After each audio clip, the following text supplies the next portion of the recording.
Yeah, so we're here today with the Cowells CW clockmaker's lathe. Really fantastic lathe. I've had this about 18 months now. Comes with the 8mm watchmaker collet adapter. I've got a nice set of watch collets. Also comes with the adapter plate as well. So for example there, you can use the chuck on there if you want to. A short time ago, I made the little flip over tool rest. I got a separate video on making that. So really versatile lathe. However, I've never been keen on the fine lever feed. It would be a fantastic optional extra, but not really as the main thing or the main use. So somebody's very kindly sent me a lead screw.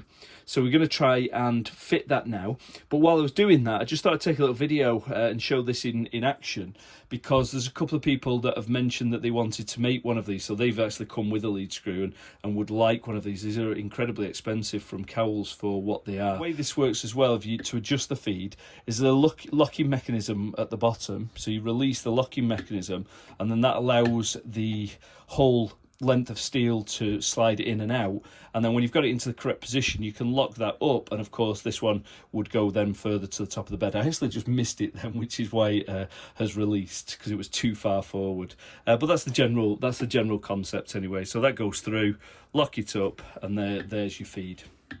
Okay, so we'll start to disassemble this now. I'm going to start just up at the top here, and there is an Allen bolt there which I'll loosen out, and I think from that point actually, if I take that fully out, that might be the only thing that I need to disassemble. It is the only thing I need to disassemble. So I know this isn't going to be great footage, but I don't want that T-nut to just slide out, so I'm just going to screw that back in. And in actual fact, if I unlock the bottom bar, that should slide all the way out.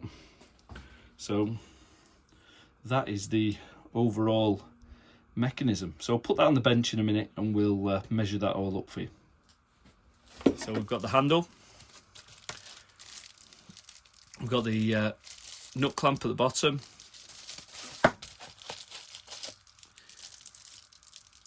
that's the nut, and then look at that.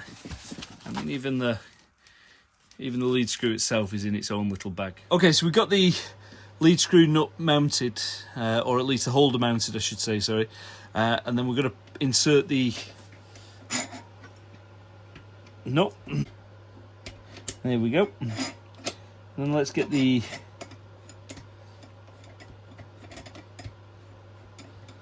lead screw screwed in. One thing I've also made is this little collar. It needs a little smaller grub screw on it, but it'll do for now. And that collar just fits on the end of the lead screw. I know you can't see that. That just fits on the end of the lead screw. And then in a moment, when we get this further in, we'll be able to move it round and put the handle on, hopefully. Okay, and then let's get the handle on.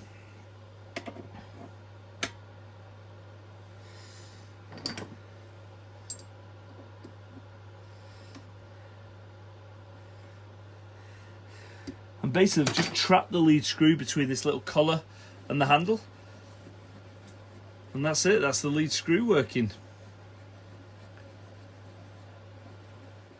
So looking down in here, there's the full thickness of that lead screw just sitting out at the end of the bearing block, and then over to this side you've got that little collar in position being trapped between the collar, or the lead screw is trapped between the collar and the handle. So that's obviously going to be any play in the system is going to come from there.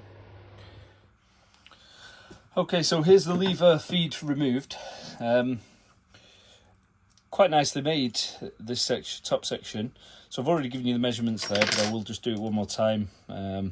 So yeah, just short of 70, about 68mm long. Full radius of that is about 30mm. Sorry, diameter of that is about 30mm. Diameter at the bottom is roughly about 15mm actually, so it was a bit low on the radius before.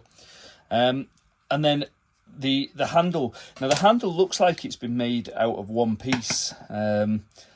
the way it's machined around this side, it looks like it's been all made from this one piece of square stock, which is really nice. But I'm thinking if I was making it, I'd make it in 2 pieces and screw this in, because that final screw is so far back that there's plenty of thread, or you get plenty of thread into that section there, so that you could screw the handle in. But either way, there's the handle made.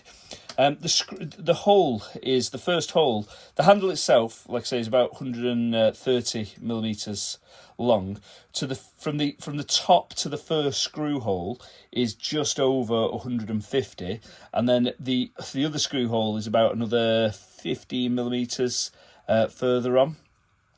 And this final piece I've measured off camera, so that's about 205 millimeters long, and that does just screw in to a circular piece at the bottom. So that's just threaded. In there. Oops, put that back in.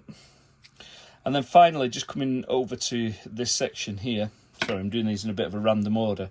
So this has got a hole drilled into it, and then this piece here, this top section, just fits in nicely there, but it's got the T-slot cut into the bottom. So I don't know whether you can see that when I lift it up.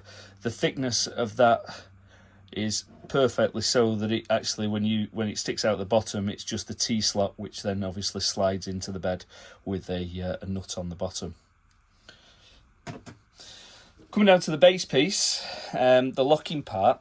This, I don't know whether this is original. Maybe it is. It just doesn't look quite like Cowells stuff does in terms of, dare I say it, not quite as well made, but maybe it is. Maybe it is Cowells. I mean, it's only simple. So just a standard piece of bar there. You'd have to measure this up. So it's 20 millimeters by 60 millimeters.